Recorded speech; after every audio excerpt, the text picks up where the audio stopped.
La prochaine invitée que j'ai la chance de vous présenter aujourd'hui, c'est quelqu'un qui est très inspirant. C'est une pionnière dans le sujet de l'architecture et l'itinérance, un sujet qui est encore très peu documenté. Elle a été une source incontournable pour nous pour amorcer le projet de recherche. Donc, Jill Pable est professeure et directrice du Département d'architecture et de design d'intérieur à l'Université Florida State. Elle travaille sur la notion de design informé par les traumatismes et elle dirige Design Resources for Homelessness, un organisme de recherche et de communication-diffusion à but non lucratif. Elle a co-publié en 2022 la monographie Homelessness and the Built Environment, Designing for Unhoused Persons, pour lequel elle a reçu le prix national du livre du Interior Design Educators Council. Donc, il y a une copie du livre à l'accueil. Si jamais il y en a qui veulent le consulter, il est disponible sur Amazon ou sur toute autre plateforme. Puis, elle a aussi des cartes avec la ressource là, Design Resources for Homelessness pour avoir un lien pour accéder à cette ressource-là.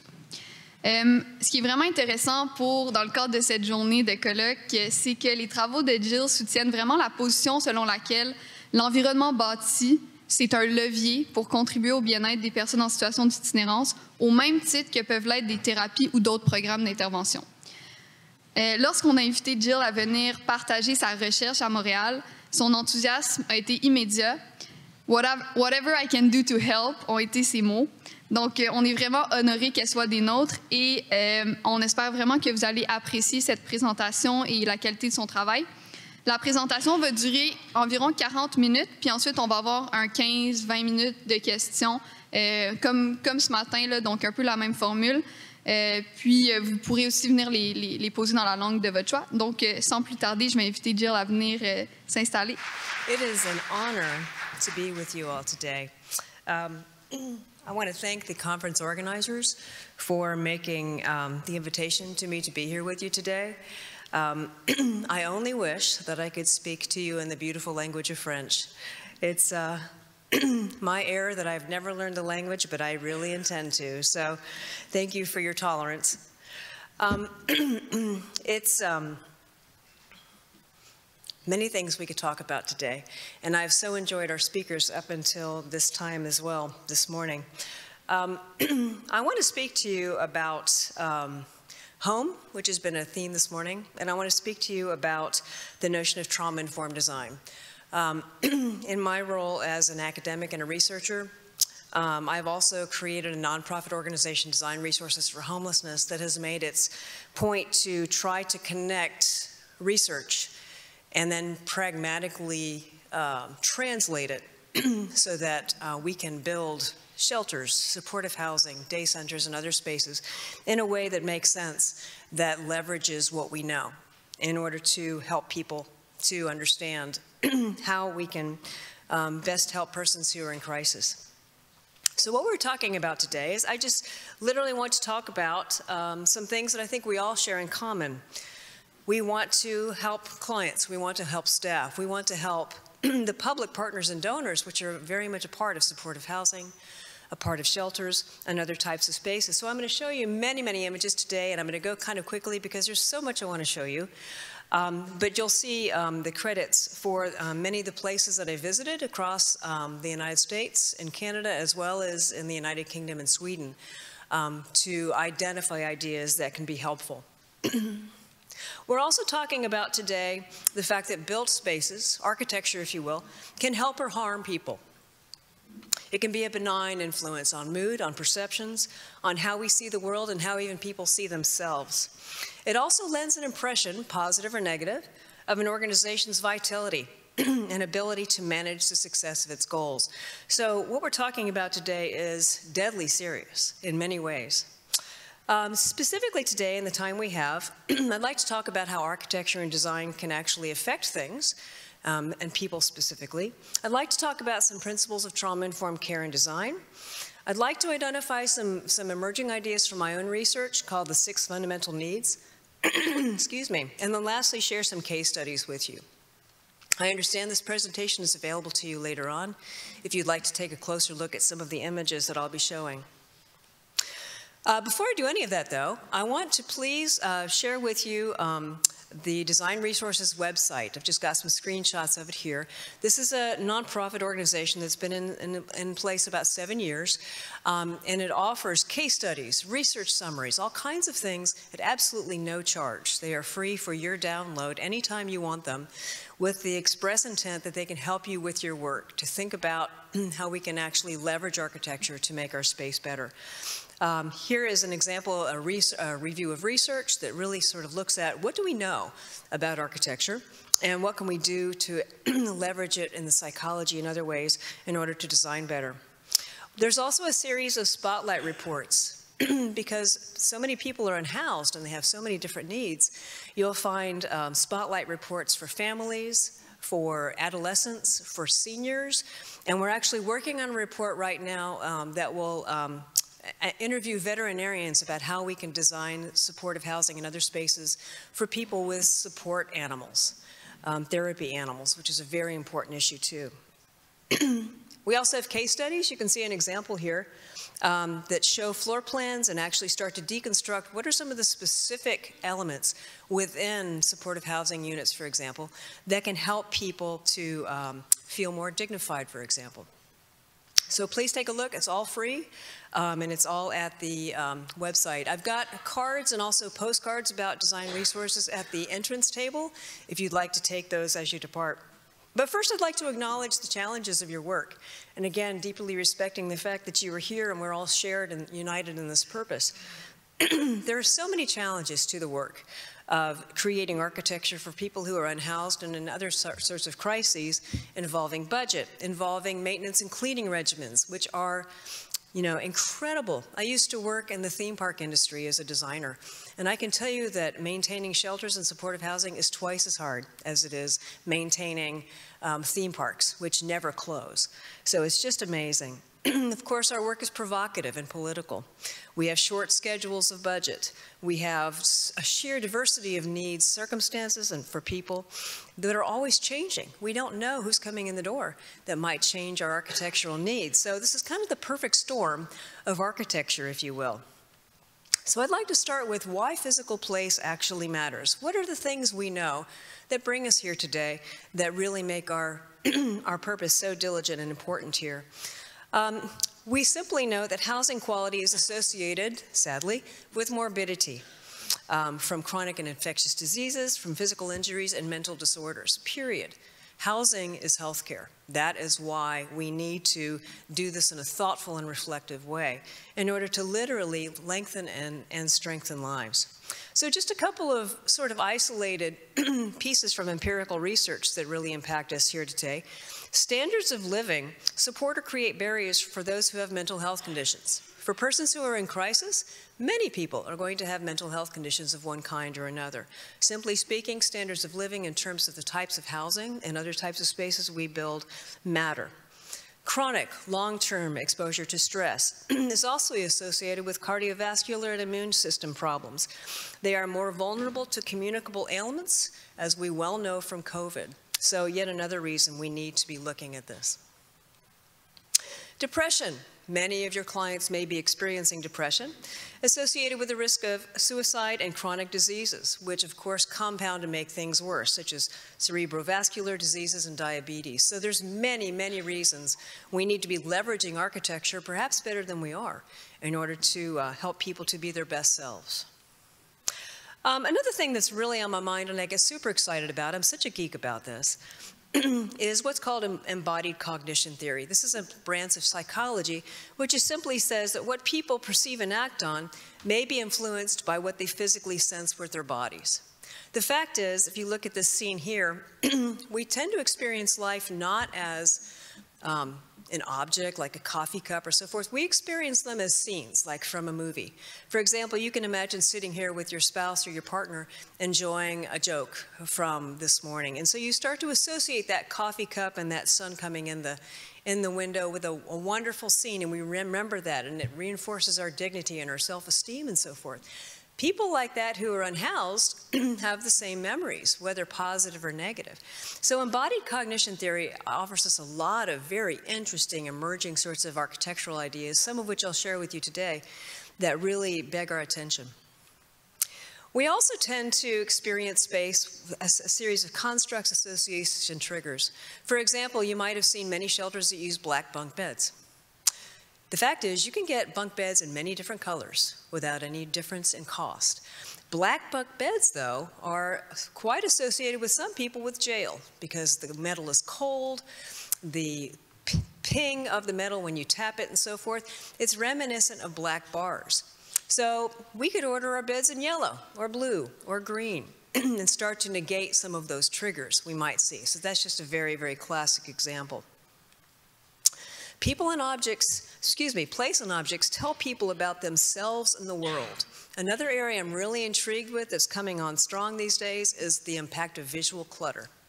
If you have noticed bulletin boards that are overflowing with messages, recycling bins that are in the way of things and so forth and so on, that visual clutter is not just visual clutter, it's actually telling people messages about respect for them or not, and also how well an organization can attend to their needs.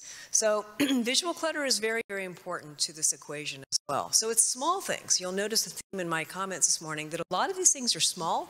Some of them are inexpensive, some of them are not. But it's all about human experience, and that's really the message above all else that I want to impart today.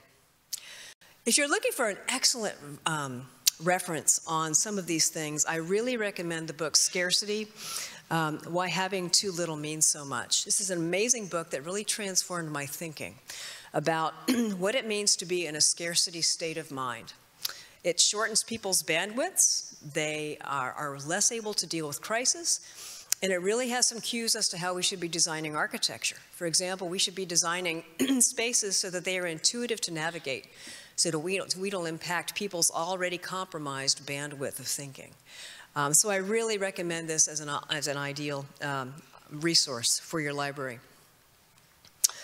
Another thing that's kind of central to this whole issue is what we're really battling here is the problem of helplessness, among other things. Meaning that people who are experiencing an unhoused situation quite often are subject to stigma as well as just not having what they need. That can lead to learned helplessness, which can lead to hopelessness, which can ultimately lead to the inability to secure housing and employment. So really what we're after is to maintain people's dignity and esteem to get past or kind of negate this learned helplessness situation. That makes things much harder. So that, among many things, is a goal for our architecture. So really, if we put it all together, the goal is for our architecture to really anticipate and then meet people's lived experience needs. And I mean the holistic person, the psychological, the physical, and the emotional aspects of personhood. Easy to talk about, harder to do, for sure. But here's an example from one of the shelter directors that I met. He's actually down in Burlington, Vermont, not too far from here, who tells me the physical environment is the program as much as the groups, routines, and therapies. On the left here, you can see a community space before he and his architecture team came in and worked on it. And on the right, you can see what they did with it after applying principles of trauma-informed design to simplify, to streamline, to celebrate the beautiful architecture that they were in. So sometimes this is not talking about a lot of expensive changes. This is just simply simplifying and making cognitively graspable, if you will. So what I'd like to talk about next are some of the fundamentals of trauma-informed care and trauma-informed design principles. Many of you may already know these, so please bear with me, but I think it's a good place to inform our discussion here. Trauma, if you will, is an event or a series of events that impact an emotional and harmful, life-threatening situation with lasting adverse effects on a person's mental, physical, social, emotional, and spiritual well-being. Many of you, of course, have met persons in this situation, so that may be of little surprise to you. But there's some other aspects to this which I think are worth mentioning too. There are actually three parts of trauma: the event itself, the person's experience of those events, and the effects from those events, which, important for us in architecture, can be long-lasting, which means that a person can continue to experience defensive sorts of mechanisms from this, even from a trauma event in childhood. You may be familiar with what's called the ACEs study, which looked at the impacts of childhood abuse and how it can literally last a lifetime. This kind of thing has really impacted my understanding of really what we're trying to do in our interventions. Another unfortunate part of this is toxic stress, strong, frequent, and prolonged adversity that has a long-term negative effect on neurobiology, psychology, and physical health. So we are talking about seriously morbidity situations here. The image that you see on the left here is a series of tents occupied by women for 10 years in the median of a street in Atlanta right next to a shelter. Those women refuse to come inside because they feel like they're going to lack the community of living in those tents and getting wet year after year. So there's something going on that people are making interesting decisions because they're afraid of losing things like community and perhaps autonomy. So that's a real strong lesson for us in architecture as well. So coping mechanisms are another part of this ingredient that we as designers and architects and support organizations need to understand that are, of course, creating a whole series of complicated reactions, everything from isolation to emotional outbursts, denial, and depression. Again, this is no surprise to you if you're on the front lines of assisting persons like this. But these kinds of things really start to inform how we can create our architectural interventions. So trauma-informed care is one such intervention, and it's just simply grounded in an understanding and a respect for the impact of trauma and how it really affects the entirety of the holistic person. And then gears itself toward rebuilding a sense of control and empowerment. If you're looking for a great reference on this, the SAMHSA organization, this document on the left is a great place to go for a very summative definition on that. Really, as far as architecture is concerned, we're looking for a wraparound recovery environment, something that includes the built environment alongside therapies, education, and other support activities. Some other key themes from trauma-informed care include many things our speakers have been talking about today, including safety, being trustworthy, peer support, mutuality, empowerment, voice, and choice. All of these things are our marching orders as persons who are creating the built environment setting for people to actually react to and to maintain their dignity in that moment of need. And there are other things as well. Trauma-informed care has now led to a beginning idea of trauma-informed design, which I'm super excited about. If you go to the Design Resources website, we have an entire report on trauma-informed design that will explain this further. But there's essentially 12 things, and you can see them here. Reinforcing personal identity, providing a safe and inviting environment, providing for choice where possible, creating a dynamic and multi-sensory environment, removing adverse stimuli, and removing environmental stressors. Again, all easier said than done. Here's an example. I've been working with a psychologist in the United Kingdom who tells me that built environments are really an opportunity for life skills training. Some populations have lacked the ability to simply help themselves or to learn how to do their laundry or to cook and so forth. So if we start to think of architecture as a training ground for those life survival skills, that really starts to turn architecture upside down in terms of what it's really meant to do and what its potentiality is. Some other goals of trauma-informed design: building self-reliance, privacy confidentiality, providing a connectedness to the natural world. Not everybody has a friendly relationship to the natural world, we need to keep in mind.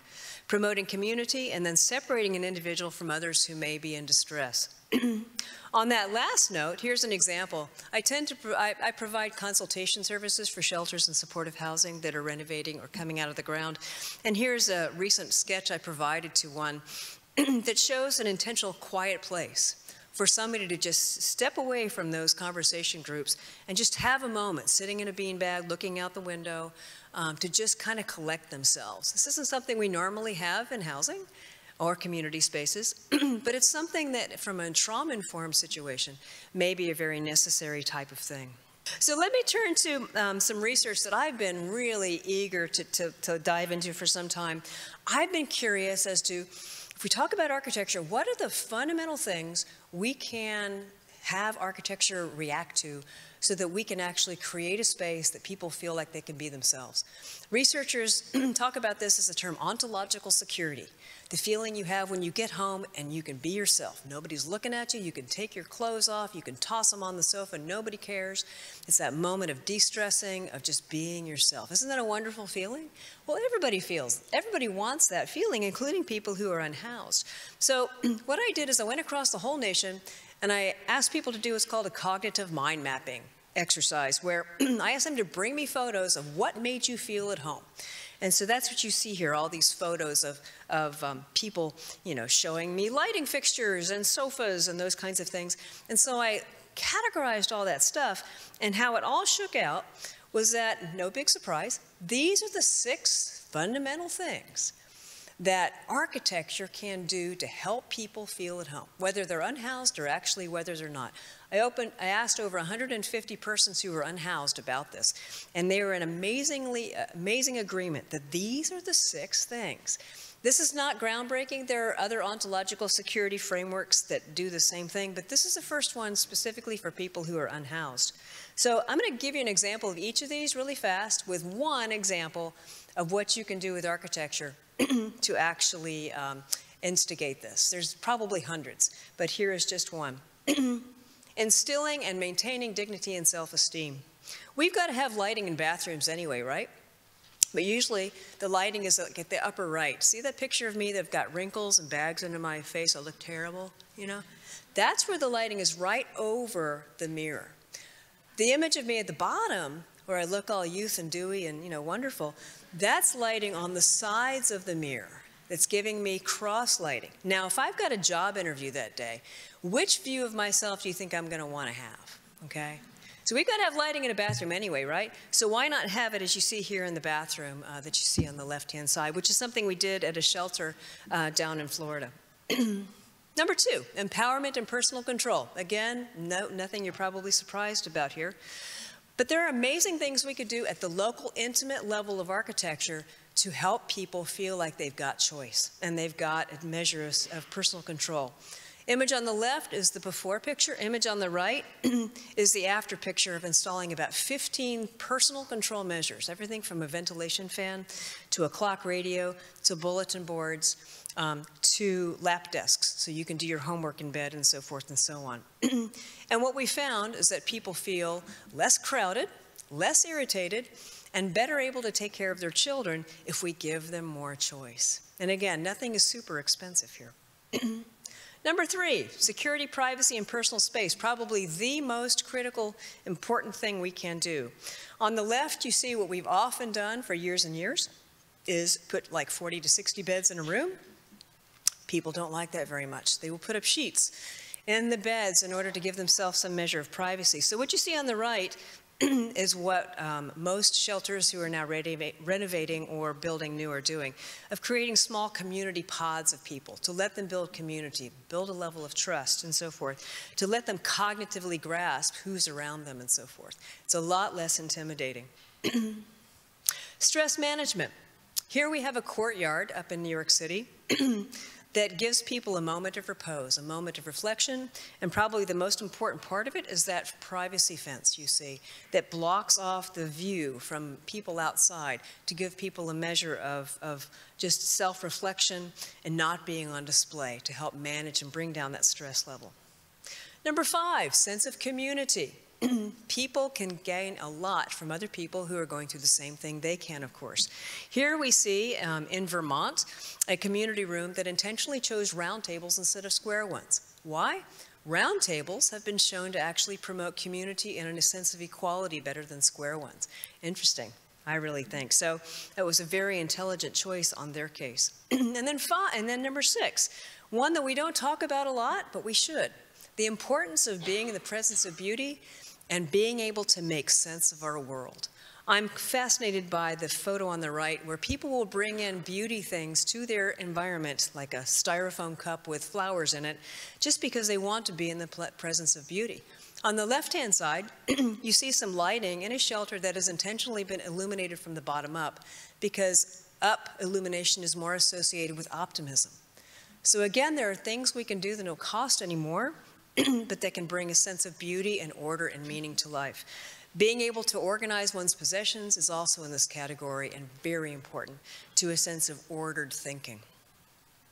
So, a couple more case studies for you, but I'm going to show you how we can actually deconstruct a space. These are some spaces that I've been involved with, some spaces that other people have designed.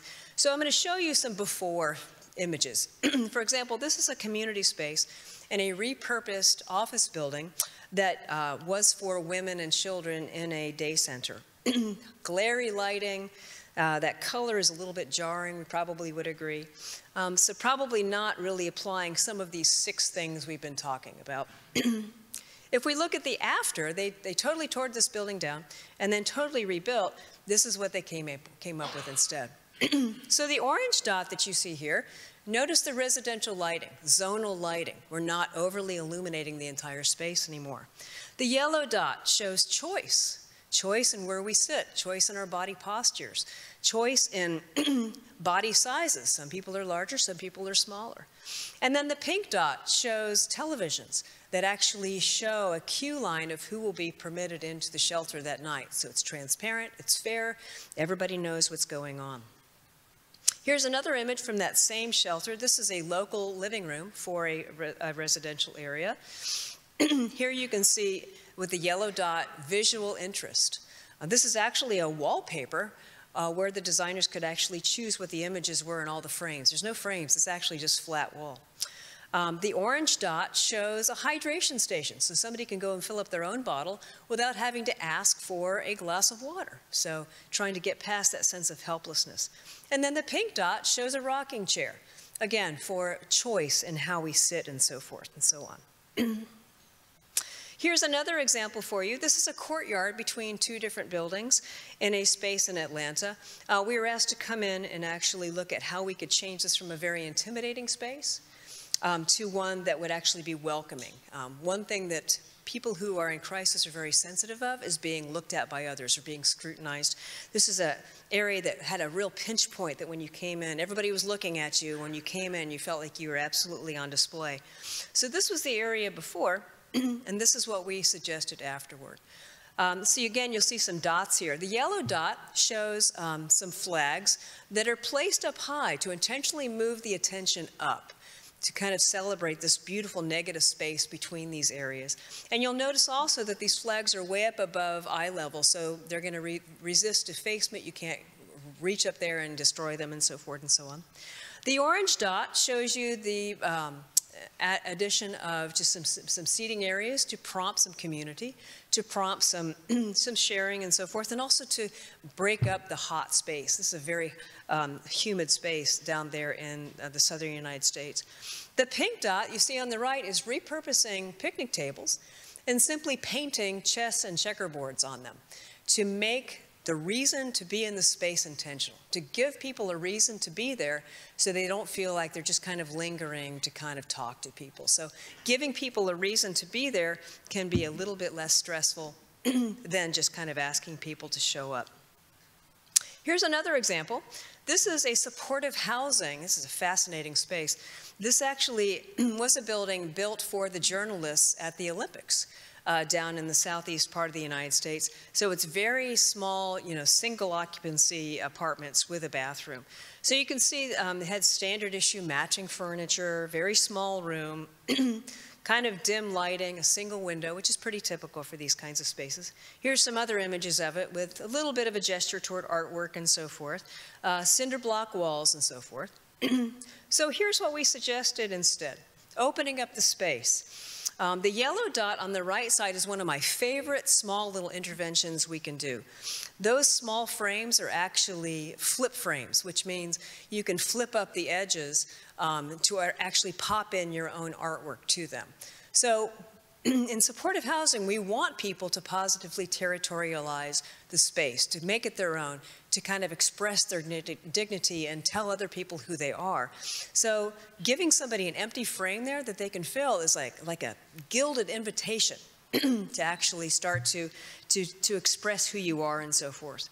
The orange dot that you see in the middle there is intentional open storage, because this particular facility was meant for about 9 months of occupation. So we didn't give actual drawers. Instead, we sort of gave bins to kind of give a little bit of a subtle nudge that this is not your final destination. You should be working your program and your plan right now and then moving on to your final supportive apartment housing. So sometimes we can kind of nudge that with cues of architecture in terms of transientness or in terms of permanence. And then the pink dot that you see on the right is just simply a pegboard on the wall that allows people to put their book bags, their purses, and so forth up high so that everything is not on the floor. So everything has a place to be hung and so forth. The intentionality of planned storage is not something we talk about very often, but it can really help that sense of visual sort of settledness and psychological settledness that goes along with it. You'll also see in the far foreground a little nod to a foyer. There's a mirror there, and also what we call a drop zone, where you can drop your keys, you can drop your bags and so forth, your umbrella, to kind of give a sense of arrival to this, even though this is a modest and small space. So again, a lot of these things are really small things. These are not groundbreaking things where we're changing walls and so forth, but there's ways to think about space that confront the intimate nature of living, the day-to-day experience, that I want to raise to your attention. Because it's not just the big gestures of architecture and the beautiful exterior facades. Really, we spend 90% of our time inside buildings. Your residents will be spending 50–80% of their time in their individual unit areas. So I think these are areas that beg a little bit more attention. So let me show you just a couple of more of my favorite things here. We don't often talk about art in some of our supportive housing and shelter spaces, but I suggest to you it's also a wayfinding device. Remember, so many people will be coming to a shelter that have never been there before.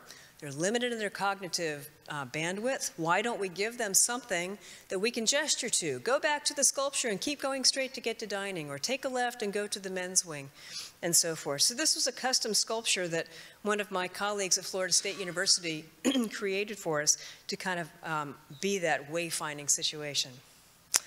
Empowerment features, I mentioned this before, small local features, a marker board, markers, a magnetic board to post your plan for how you're going to be getting out of homelessness and so forth, a reading light, a place to charge your device. All of these just simply require a little bit of forethinking, but they're very doable.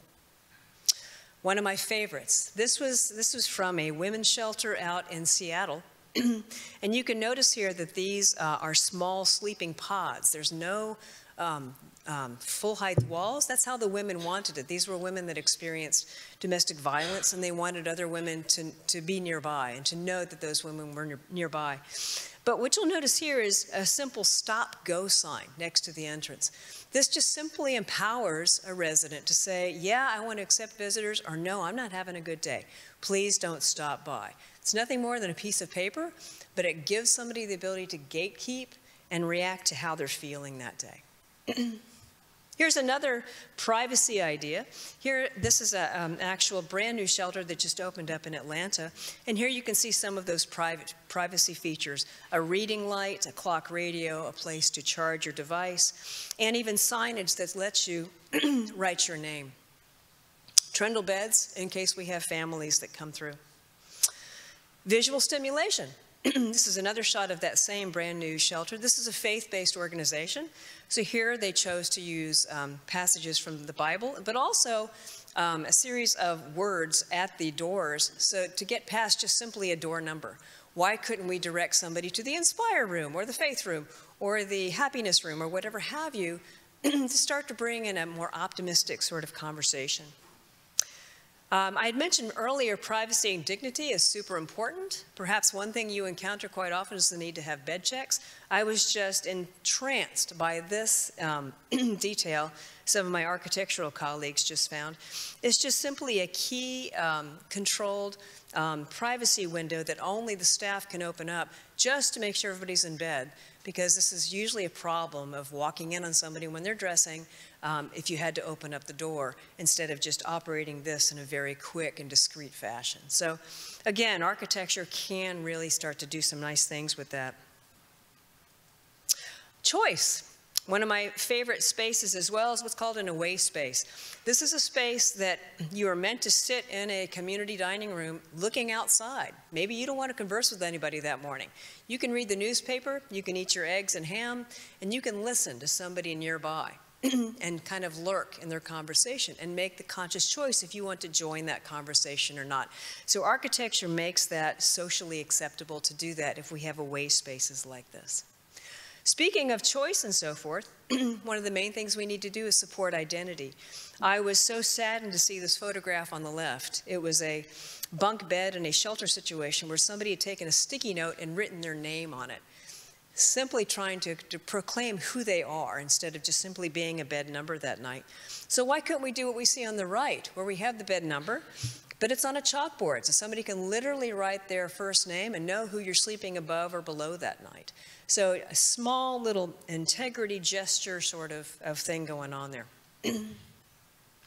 Also one of my favorites, signaling relationship and worth. Here you can see a reception desk in a new shelter, but you'll notice that those chairs are awfully high, and we did that on purpose, so that when an unhoused person comes in to check in and they're feeling probably not great about themselves, the eye level of the receptionist and that person is at the same height to get past that sense of unequal sort of relationship. So again, we can use architecture to kind of level the playing field of respect and dignity in very small and nuanced ways. Once again, we can also meet people where they are and remind them with respect that we want them to keep hydrating. So we can provide bottle fillers and so forth and so on to get past that sense of learned helplessness. Another one of my favorites is visual interest. This happens to be a laser cut panel that's showing a Bible verse that's projected onto the floor in an unusable area beneath a stair that you really can't walk anyway.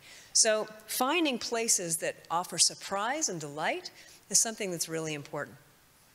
So let me close with just a couple of recommendations for your future projects. First of all, look for opportunities for your persons to express their identity, because expressing identity can be a path to preserving or even building dignity. Here you can see some child's artwork that literally were taped to the walls because those residents had no means to really display them properly. We could provide a bulletin board or other types of things that makes that a little bit more intentional. Balanced decision and expenditures between macro and micro features. I hope that this presentation showed you a lot of small, intimate things that matter a lot to your residents. So it's not just about the width of hallways or the beautiful facades of buildings and so forth, which are also important, but also those small things that you can tease out are really important. And a way to do that is to include residents in your design teams to get their perspective, to really understand so that they can share what's really important to them. Lastly, I want to say that I really recommend the well building standard for your projects. I happen to be a well-accredited professional, and it's an entire voluntary system of guidelines that's backed up by research of how we can actually design places that promote and preserve human health through air and water and psychological reasons, nourishment, and other types of things. I couldn't really recommend that more. So with that, I'd like to close and see what questions you might have. Thank you very much.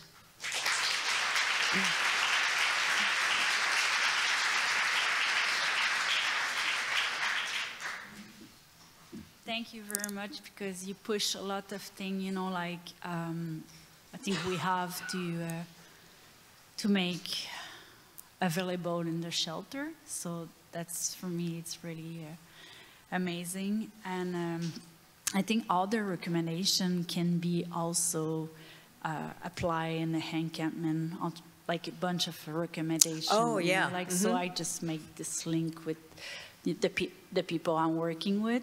So I have a question for you. It's, do you have a good example to support people who are using drugs in the shelter, and shelter can prevent overdose also? So I didn't hear much about that, but I'm sure, you know, like you got a bunch of knowledge, you know, to prevent overdose. And I'm so glad you brought that up. I have a great one. I've not seen it, but I recently went to a conference and was told about this. You know how you can put in different colors of lighting in a space? For example, the color of the lighting here is pretty warm. A gentleman just told me about a shelter in the Midwest of the United States whose population are quite often using drugs in the bathroom, and their policies, they don't want them doing that. So they put into the bathroom at night blue-colored light. And the reason is that you can't find a vein. That's not true? No, that's not true. Okay, well, maybe I stand corrected. But anyway, that's what I was told. It's more difficult to find a vein if you're trying to shoot up with blue light rather than if you don't. So just one example of kind of working on that. Can I push the knowledge? I was like not pushing people who are using drug outside the shelter, because this kind of example is pushing people outside the shelter. So like I was more wondering if you have example about like shelter who are like wet shelter or more like, do you have example in the States or like that or not? Yeah, I have worked with or visited a few of those. In that situation, it becomes more important to have spaces where people can do those sorts of activities in a monitored way. Sometimes also people are a little bit more under duress to have emotional outbursts and so forth. So we're actually starting to put what we call de-escalation rooms in some shelters, which are nearby the entrance. It's a place that you can remove somebody from a public area and go with them to another safe room in order for them to have their say or to have their reaction and so forth out of the view of other people, which makes it worse. So that is one sort of intervention I've seen that can help. We also find generally that, you know, allowing people a measure of privacy to attend to what they need to is another good idea. But a really important safety thing we found is that if you're going to include private bathrooms with a toilet and a sink and a door, you absolutely need to have the door so it swings out. Because if somebody overdoses and they pass out, their body can block opening the door in to help them. So something like that is absolutely necessary in order to avoid a terrible situation. So just a couple things. Thank you so much, Dr. Pable, for being here. I was really impressed by your presentation. It's amazing. I love everything I saw. I had a question specifically for, so I work in a shelter with 16 to 21-year-olds. Specifically, I was thinking of the younger kids who have suicidal ideations. And I know oftentimes we talk about putting mirrors, and you were talking about boards with push pins, and I was thinking of the risks for that particular problematic, and I was wondering if there's any ideas concerning that. Yeah, there are. I've encountered this too. Sometimes if that's a concern, we don't do bulletin boards at all. Instead, we just do magnet boards. And if magnet boards are a problem, sometimes we won't do those either. We'll just have a rack where you can slide a piece of paper into it, so you don't have to have any affixers or pins at all. So yes, sometimes that's the case, very much so. Yes. Thank you so much. You're welcome. If you're looking for an architectural area that has sort of an alliance with some of the things we're talking about, mental and behavioral health spaces are not exactly what we're dealing with, but they do have things such as anti-ligature hooks, which we've used. If you're not familiar with what that is, it's a wall hook that you could hang a purse or a backpack from, but the hook is triggered so that if too much weight is put on it, if somebody's trying to hang themselves, for example, it'll switch down so that somebody could not use that to harm themselves with. So there are some very good things from mental behavioral health you can use. You can also use reading lighting fixtures that are fixed to the wall that have no switches. You just have to touch them once and again to turn them on and off. So it kind of keeps things much more durable than you might think. If you're curious, I can send you an entire document about that that has hundreds of suggestions for you. So just send me an email. Hi, thank you so much for the presentation. I really enjoyed it. I just want to mention, I know some community organizations in Montreal in regards to Caroline's question. They've actually like installed some drains like inside the apartments. So like for people who are doing drugs or like just are dependent on any form of substance, that like if there's like a water damage, well, the drain is there to just resist the whole like flood. And also I've heard that there's keys that you can use to put to open the door instead of like actual keys, because like dealing with keys at times, they get lost often from what I heard, but that was not the purpose of my intervention. I was actually wondering, because my thesis is on urban encampments, and I'm wondering if there are any of these design resources like that could be applied also on the outside, not in the built environments, but like outside, outdoors for encampments or mini homes that we talked about maybe early on today. So that's my question for you. Yes, there are.